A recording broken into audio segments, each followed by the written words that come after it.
Hello, so in this video we're going to go through why we need per unit analysis in power system analysis in order to look at a dimensionless study of the system. So let's look at a conventional power flow problem where we look at load flow and we want to look into what's the voltage level at point A, which is the green point here.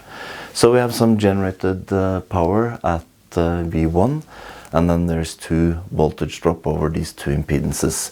So we use conventional Ohm's law. We can look at V1 minus this line current, which is the same all over the line, and then times the first impedance and the second impedance. We take those together, minus V1, and we will get to VA. But what's now going to happen if we put a transformer into this line? So that means that here in the middle of these 2 impedances we have a transformer. So just putting in the sign there for the transformer, and this transformer then transform the voltage level from the primary side to the secondary side with the turns ratio of N1 to N2. That means that I can measure the voltage at the primary side of the transformer. So let's do that, and let's call this spot for V1T, and then I do exactly the same on the opposite side, measure it just here, and then I will have V2T. So then I have the measurements of both sides of this transformer.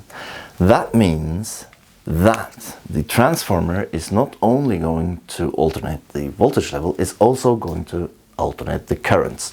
So this line current is no longer valid. We need to have an I1 related to the primary side and then an I2 related to the secondary side. So that means that the V1T is nothing but V1 minus I1 times Z1. Then we want to have this relation between V2T and V1T. And then this is the way to do it, that you take the primary side over the secondary side, so that's V1T over V2T is equal to the turns ratio N1 over N2. And if I take the opposite of that relation and multiply with that relation and V2T, I can then look at V2T is equal to V1T times N2 over N1. And then I simply put that into this equation on the secondary side. So that means that V2T here minus I2 times Z2 is VA.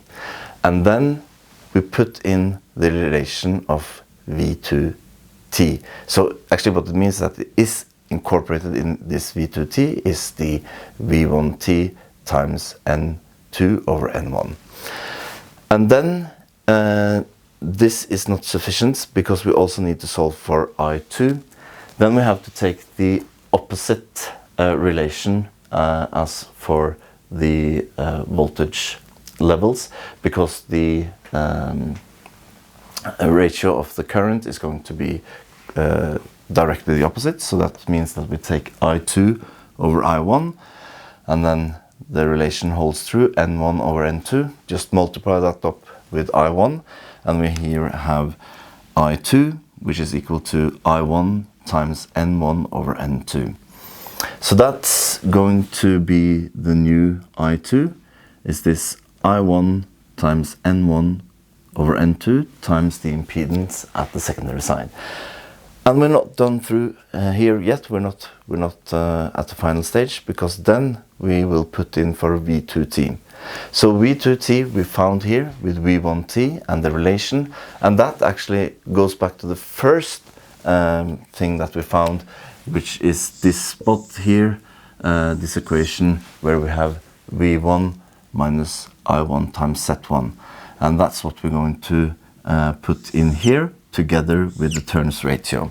So in order to get to VA with the transformer, you have to first take V1 minus I1 times Z1, and then the relation N2 over N1, and then minus I1 with the relation N1 over N2 times Z2.